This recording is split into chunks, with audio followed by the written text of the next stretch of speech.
You're mature and smart enough to realize it's not just about police and soldiers patrolling the streets. It has to start with healing ourselves and our communities and giving our at-risk youth a second chance to become productive citizens. Many of you will know a young person that the education system failed, who, if he or she had that second chance through mentorship, training, remedial education, and job placement, could become a positive contributor to our society instead of chopping and pushing badness. Time come to use your vote to change that. Find out everything you need to know about voting at markgoldingja.com/vote. Remember, get out and vote. Your voice, your vote, your choice.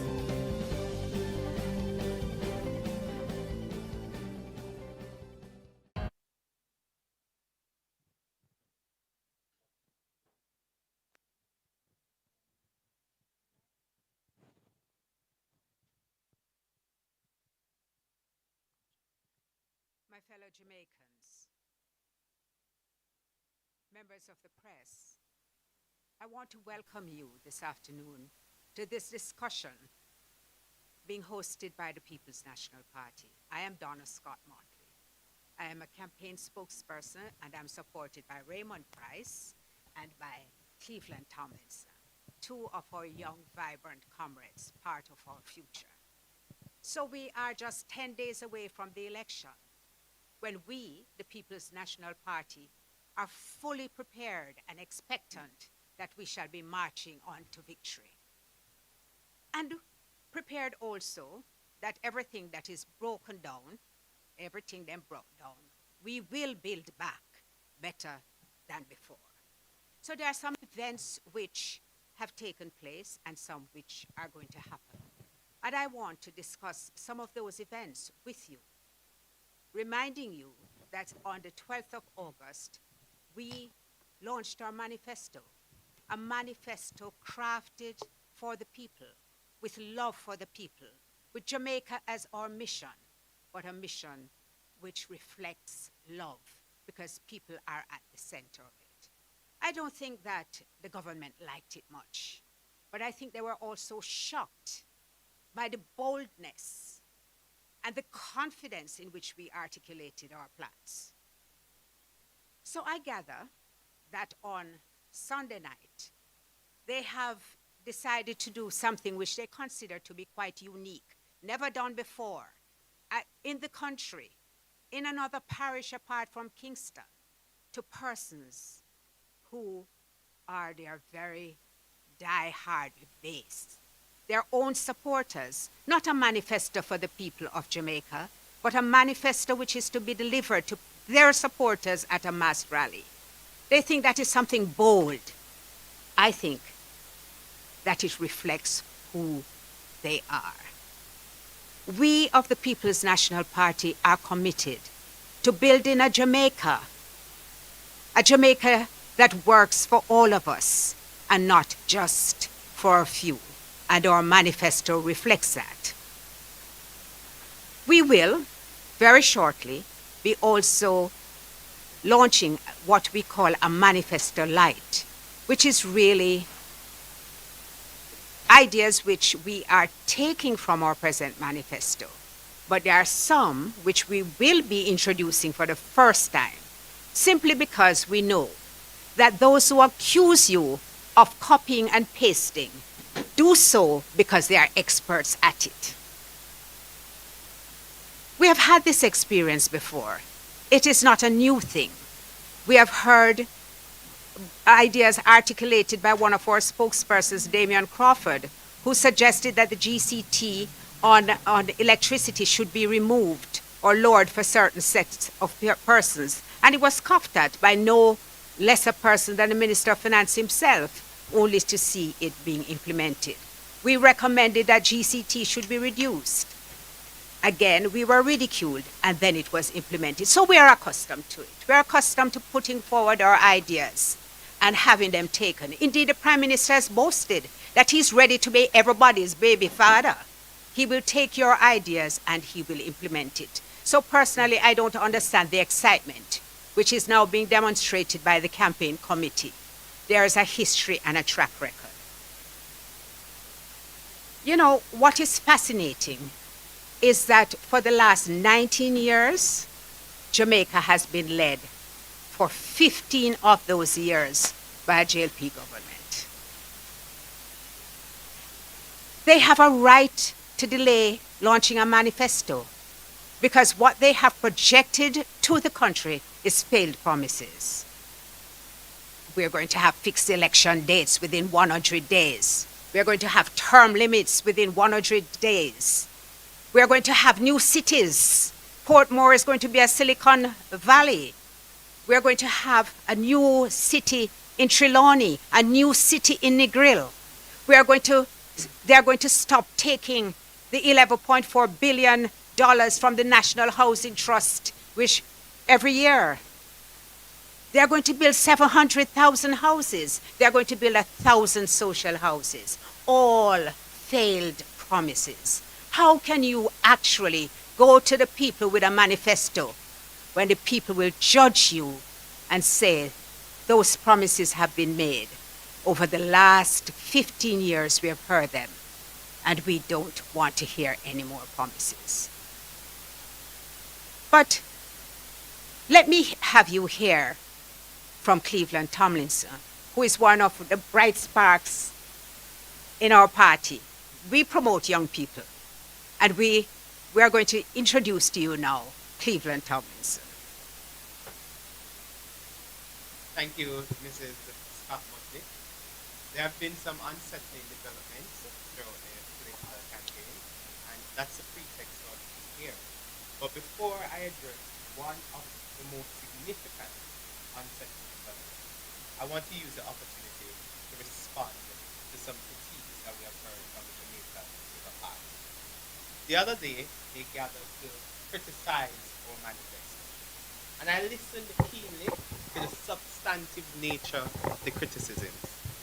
In struggling to make a substantive critique, they resorted to saying, on one hand, that our arguments, our policies, our proposals were AI generated. They also said that they were not feasible and they cannot be done. And then on the other hand, they said that our proposals are really a continuation of what they are doing. So I've been saying to myself, they need to decide which narrative they're going to put in the public domain. It's either our policies are not feasible or they are a continuation of what they're doing. But both cannot coexist. So they need to huddle somewhere to decide the narrative that they're going to put out with respect to our manifesto. With respect to the political debates, there will be 3 political debates, the first of which will begin tomorrow, the social debates. The 2 parties are heading into that debate. One party has launched its manifesto. The other party, the public is yet to see what the plans and proposals are for the Jamaican people over the next 5 years. We think that this is woefully unacceptable. A debate is an opportunity to compare policy prescriptions and ideas.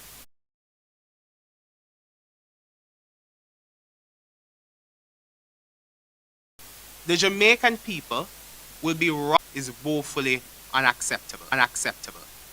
A debate is an opportunity to compare policy prescription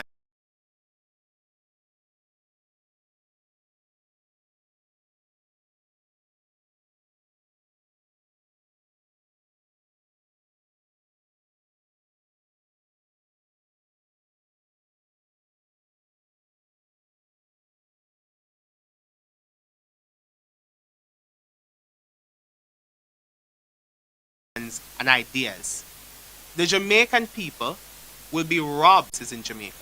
They answer the critical questions with respect to the specifics about their plans for the next 5 years, about how Jamaicans, majority of Jamaicans, will be able to afford affordable housing, about land reform. So we reject this sort of development, that we're heading into the first of 3 political debates without the opportunity to assess the manifesto the policy prescriptions and the proposals from the Jamaica Labour Party. And what it does on their side, it will simply reduce the debate to a debate of theatre. Because what they will be talking about are words put together without any substantive, well-structured policy prescription that journalists and members of the public can critically assess. That can never be accepted in a mature democracy and can never be accepted of a political party that is seeking to run the country for another 5 years. So we say shame on the Jamaica Labour Party. And this way, the way that they regard to be revolutionary, unique, to launch their manifesto at a rally, I don't see any uniqueness in that. I don't see the revolutionary nature of that. The manifesto should have been made available for the public to assess. So we say that that is not an appropriate development for a party that is seeking to run the country for another 5 years. At this time, I'll hand over to Raymond Price. In addition to the points already so ably made by Comrade Scott Motley and Comrade Tomlinson, I'd like to emphasize the following. You know, the problem the Jamaica Labour Party has with a manifesto being released in the day and to the full public is emblematic of the fact that for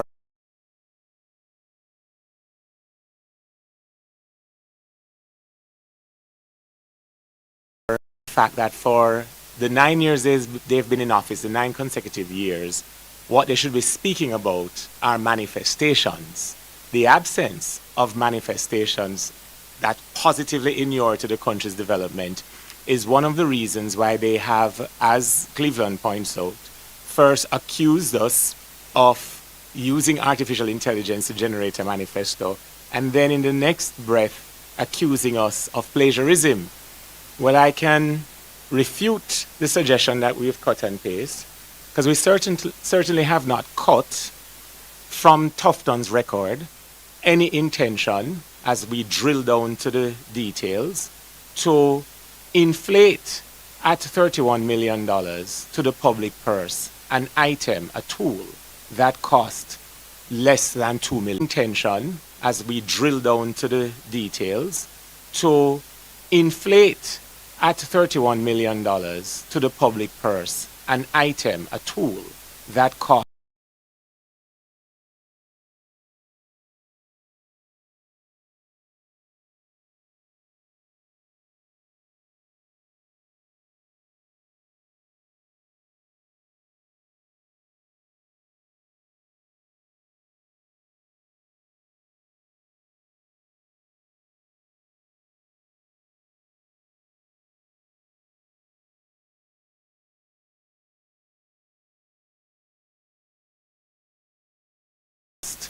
less than $2 million.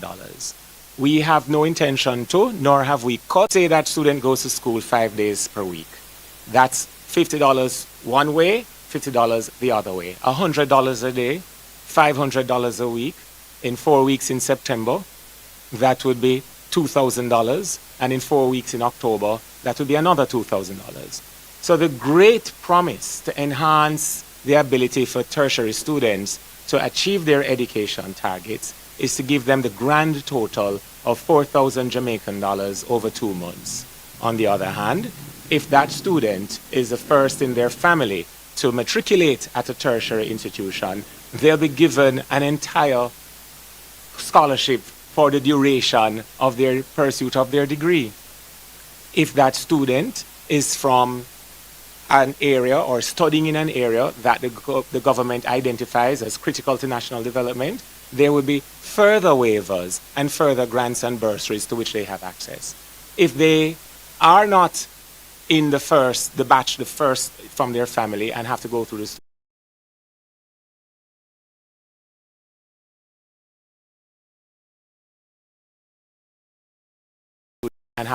student's loan, if they are teachers, but every year they remain in the public sector teaching Jamaican students here in Jamaica, their student's loan will be waived. discounted over the life of their service to the country, they may end up having a scholarship in the sense that they will not have to repay a loan. And on the other hand, the Jamaica Labour Party has been making some claims. Through a former Senator Marlon Morgan, now that Parliament has been dissolved, is the claim that we are pushing violence. It was not the People's National Party who encamped at the access point to Kling Kling and kept our representative Paul Buchanan in a state of inability to move freely while he campaigned. It was not the Jamaica Labour Party who blocked Patrick Peterkin from being able to get to the nomination centre, causing him to have to get there via a bike. And let us speak about what is happening at the FLA, the Firearms Licensing Authority, where a former JLP councillor, Shane Darling, has pursued a questionable set of actions where persons are being targeted to hand over their weapons without any proof of breaches to the Firearms Licensing Act or any regulations connected to those. In my own constituency of East Central St. Catherine, we have provided locator pins and pictures of where our paraphernalia has been destroyed. We have also provided videos of persons clad in JLP paraphernalia removing PNP poster boards. And I make the point to say, as someone who grew up with him granny, those who play victim and then cry wolf are among the most dangerous in society. And we use this opportunity to remind the Jamaica Labour Party that Jamaica continues to be a country that honors our democratic traditions. There are two main political parties in this race, and the People's National Party not only intends to campaign robustly and lawfully. At the end of the campaign, we intend to be declared the victors in a majority of constituencies, and that will herald in the start of the Mark Golding administration.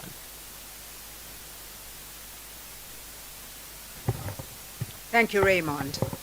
I want to address one issue which has been personally very disturbing to me, and it is the allegation that the People's National Party has blacklisted journalists. I want to say to those journalists who are here present and those who will be listening to this feed that we have the highest regard for that profession, and we expect them to maintain very high standards. The fact that this matter was made public was another concern I had, because both political parties were asked to keep confidential any such issues which were discussed within the commission. And from all accounts, Abka Fitzhenley, former senator, gave an interview to the Observer in which he made public the views which were discussed and which were held. That is wrong. And the journalistic profession ought to be very concerned about that breach. Going forward in the debates, it's very important that all the journalists who participate are seen as being credible professionals. Now, we did not blacklist, but we did object very strenuously to the participation of persons from a particular media house. And it is no secret which media house that would be. If you have the head of a media house inviting persons within the party to box down their general secretary, you have to wonder what would motivate not that comment and the viciousness behind it. Indeed, he was prompted to come back on air to apologize for his unseemly remarks.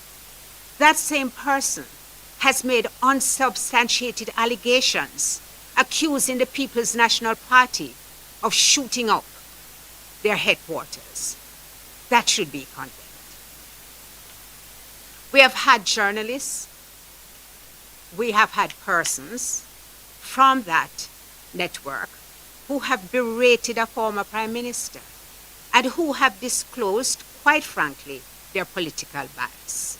I think the People's National Party is well within its right to question the integrity of such persons within a debate. I myself have had personal experience of the unprofessional nature of their relationship to the People's National Party.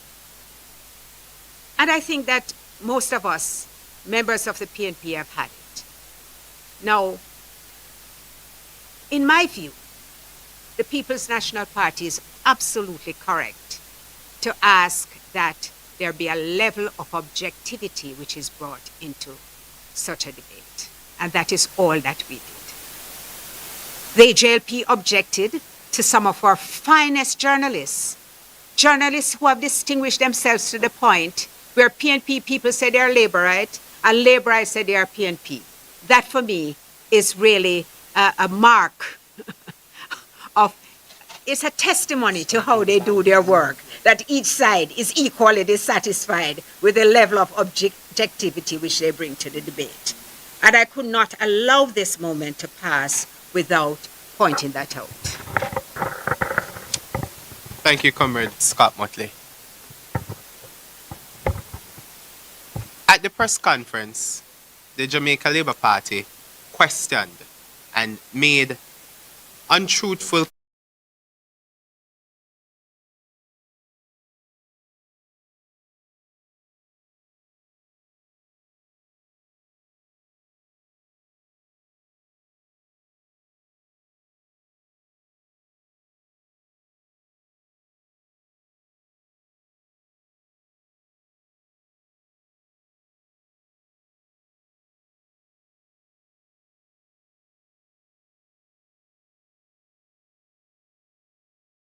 comments about the funding conference shortly after the leaders' budget presentation in March with respect to how we are going to fund our proposals. I want to budget presentation in March with respect to how we are going to fund our proposals. I want to establish from the outset that the PNP is committed to fiscal discipline, fiscal responsibility, living within our means, because we were the ones who strengthened in our last administration.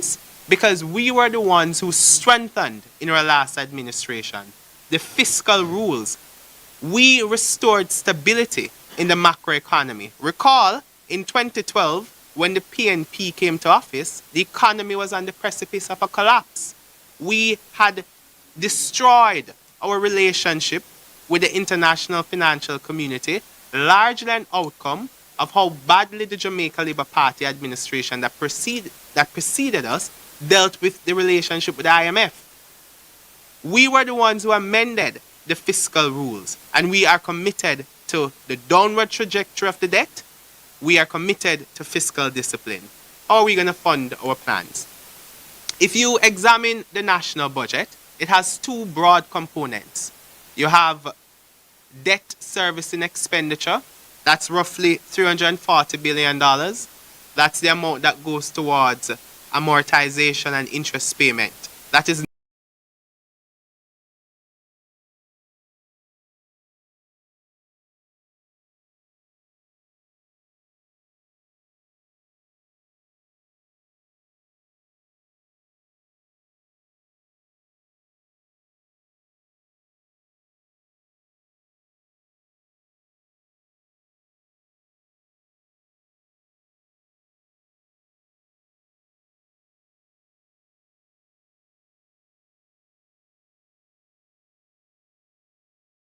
non-discretionary.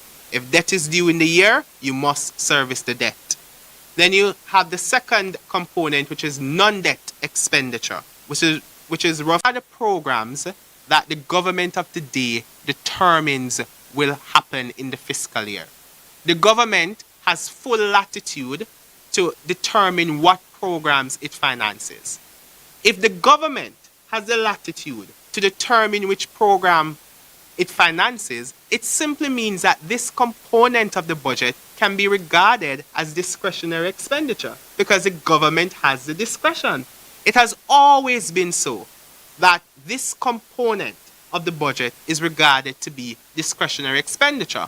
So when I heard the minister the other day talking about there's no discretionary portion of the budget, nobody in the PNP said that there was a line item in the budget called discretionary expenditure. We never had any pro box moment. We don't do that on our side. We said that that portion of the budget is regarded to be discretionary expenditure. And that is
$140 billion. That will be available, ceteris paribus, meaning holding all other things fixed. That will be. So the downward movement of the debt is largely an outcome of the reform that the PNP put in place. The Jamaica Labour Party didn't have a choice. It's legally binding. It's not optional. Party didn't have a choice. It's legally binding. It's not optional. Any government, PNP or JLP, would have to structure the budget in such a way that the primary and fiscal balance that is derived brings down the debt year over year, so much so that it should reach 60% of GDP by 2027, 2028. So when I hear them talking about we have brought down the debt, as if it's an ingenuity on their part, as if they're some economic genius because they have been able to bring down the debt, what they should tell the people is that they were legally forced to do it because of the law that the People's National Party put in place in 2014. So when the debt reaches 60% of GDP, per the fiscal rules, we'll be able to relax or reduce the primary balance. And when you reduce the primary balance, it simply creates more fiscal space for the government. And through the creation of that fiscal space, we'll have more revenue room to finance our programs. So we have fully costed our programs and our policy prescriptions, and we will not wreck the country because we were the ones who rescued the country after they wrecked it between 2007 and 2011. And then on the other hand, the inability for the target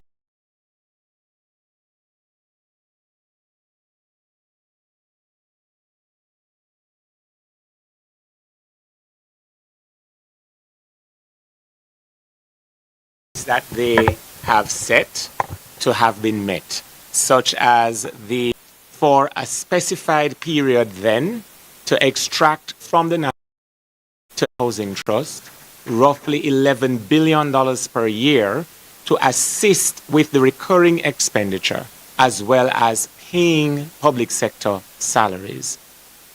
The then government was taken to court by the then Jamaica Labour Party-led opposition. They've been in government now for 9 years. And each of those years, they have continued to extract from the National Housing Trust this $11 billion plus dollars. That has so constrained the NHT that it has been unable to provide the low-income housing that it has been mandated by law when it was established in the 1970s to provide. The Mark Golding administration will stop that extraction of $11 billion annually from the National Housing Trust, which will be able to finance our target of 50,000 low-income housing solutions across the 14 parishes, which works out to roughly 600 to 700 houses per constituency over those 5 years. It is important to recall that during previous times in office, it was the People's National Party that has always responded through what we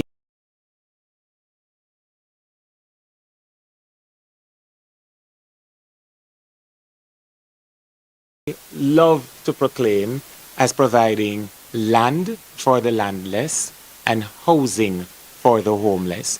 When you look at Portmore, I could not go back to East Central St. Catherine if I did not make recognition of Cedar Grove, Silverstone, Portmore Pines, Morris Meadows, Meadowvale, Surrey Meadows, Caymanna Site A, Caymanna Site D, and Hamilton Gardens, all established during the tenure of respective and successive and successful People's National Party administrations. And it's not limited to Portmore. There are, not far from this headquarters, Pines of Karachi, Long Mountain, and there is Mona, there is Harborview. So our record on housing propels us to be able to make the commitments that when we return to office, we will pick up the slack and go further ahead in providing this critical asset which transforms Jamaicans from welfare to well-being and from well-being to wealth creation through the provision of titles for the lands they've lived on and through facilities such as the rent-to-own program, such as the paying or waiving rather of the closing fees and related costs for young professionals to purchase their first home, that we are able to continue to commit to providing homes for Jamaican families and communities in which those families can live safely and enjoy a quality of life in the land of their birth. All of which, by the way, have not been achieved during these 9 years. And I could ask it this way to each of you watching with just a quip. How many Jamaicans presently sleep with their windows and doors open?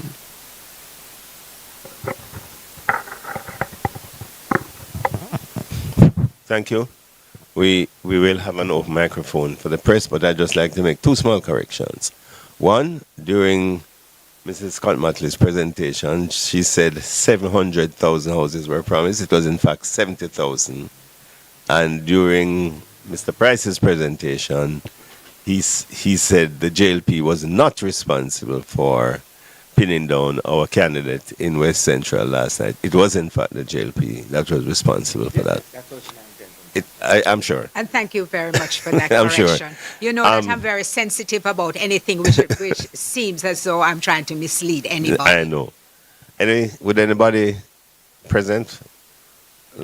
Any questions? Any questions?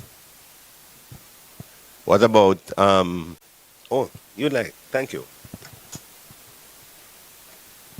Good afternoon. Carla Ramlin from CVM TV. To Mrs. Donna Scott Montley, you announced that there will be a manifesto light. When will that be released? And also, why wasn't this information put in the manifesto? So what you have for the manifesto light, and why wasn't that put in the manifesto? At the very launch of the manifesto, we made it absolutely clear that there was going to be another document which would be presented. We did indicate that we would make the presentation so soon as the Jamaica Labour Party stated when it would launch its manifesto. Accordingly, on Monday morning, at a press conference, we will be sharing our manifesto light with the public and with the press. Our manifesto light will highlight the plans which we intend to implement, the promises which are not going to be empty promises, but promises which we will keep, which will enhance the lives of every Jamaican. We have taken into concern the youth. We have plans for the aged. We have plans for pensioners, because we are looking at the society as a whole of society. We have plans which are inclusive of marginalized groups, because we know the only way that we can truly prosper as a nation is if everybody feels that they have a stake in the future of Jamaica. And that is why, for example, we have stated that our constitutional reform program, we are going to go back out to consult with the people as to some of the views which they have expressed, because we feel that a constitution must reflect the strongest desires and aspirations of the country. And we can't sit in an office and determine what those will be. Were you through? I'm so sorry. The Jamaica Labour Party has attempted to make heavy weather because of our publication or intended publication of the Manifesto Light. High school students of literature will understand that you buy the substantive text, for example, To Kill a Mockingbird, and you buy the Cliff Notes, which is a quick, at-ease reference wherein you can get to more salient aspects of the substantive text in a manner that relates to you. Since our launch on Tuesday, for example, as I walk through my constituency, retired persons have said, when I scan this, take me straight, reference to the QR code, take me straight to the section that speaks about retired people who still have some amount of their mortgage to complete, but they are now on a fixed or diminishing income, diminishing because of the erosion of purchasing power. When you interact with police officers, they are saying, just show me straight where we speak to the police. And then I explain to them that, among other things, their overtime will not be taxed as part of their salary. When you speak about retaining teachers, that teacher, so anxious already by 9 years of disrespect and underperformance from the Holness administration, wants to be able to go straight, again, if you will, to the Cliff Notes, the section of the Manifesto Light that speaks directly to them and how the People's National Party in the first term of the Mark Golding administration will resolve those tensions and those outstanding issues. So if there was really a claim of a unique approach to the launch of the manifesto, well, this is the manifestation of that innovation, not the attempt through leaflets in the dark among just your party base in Sam Sharp Square, as historic as that square is, to then throw out a manifesto. And just quickly, you know what I found interesting from that remark by Kamina Johnson-Smith is her description of the need for a supplementary as a confirmation of the failure of the first document. How many supplementary budgets have been presented by the ministers of finance during this 9 years of the Holness administration? I applaud you, Kamina, for finally confirming that the substantive budgets presented ahead of each supplementary budget is a confirmation that the substantive budget was a failure. Are there any questions online? Any questions online? So while you check the questions online, I have to say, I just want to speak very briefly about the school bus, the rural school bus system. Yesterday, I was reading a remark made by the Deputy Prime Minister, Horace Chang. And for a moment, I thought he was actually speaking about the buses, because he was speaking in such a condemnatory term about donations which were made of reconditioned items. And there was no proper, they broke down within 3 months. There was no system for maintenance. There were no persons who could repair it. And I said, oops, so the cabinet didn't approve the school bus. Because the very criticisms which he made about the donation to Glendevon, I think it was, Glendevon Primary School, are the criticisms which one could make of this rural school bus system. Let me make it clear. I support a rural school bus system. A pilot was implemented in Clarendon in 2013. It was implemented out of the People's National Party's concern for the safety of children. It was stopped in 2020 under the Jamaica Labour Party. So I want to put that context there. But I have to ask myself some serious questions about a spend of $1.4 billion on reconditioned old school buses for children. I have a brother who actually worked in the system in Florida. And he happened to be in Jamaica when we were discussing it. And he said, but that's a major spend. Usually we just send them to auction, ask a little bit of money. Usually it is third world countries who purchase them. But to retrofit them for Jamaica is going to be a considerable expense. You actually have to cut those buses and do work on them to make sure that they are fit for use in Jamaica. We have already seen the accidents. We know what will happen. In addition to $1.4 billion, there's $25 million which the minister already had to spend on ordering new tires. So I want to make it clear that this is not the only person who has bad mind is the person who ordered the buses. Because it would be bad mind. In the same way Minister Chang spoke about the equipment yesterday, disparagingly of anybody who would do something like that. I said, Minister Chang, speak to your own, cast them out of your own eye before you look at anybody else's.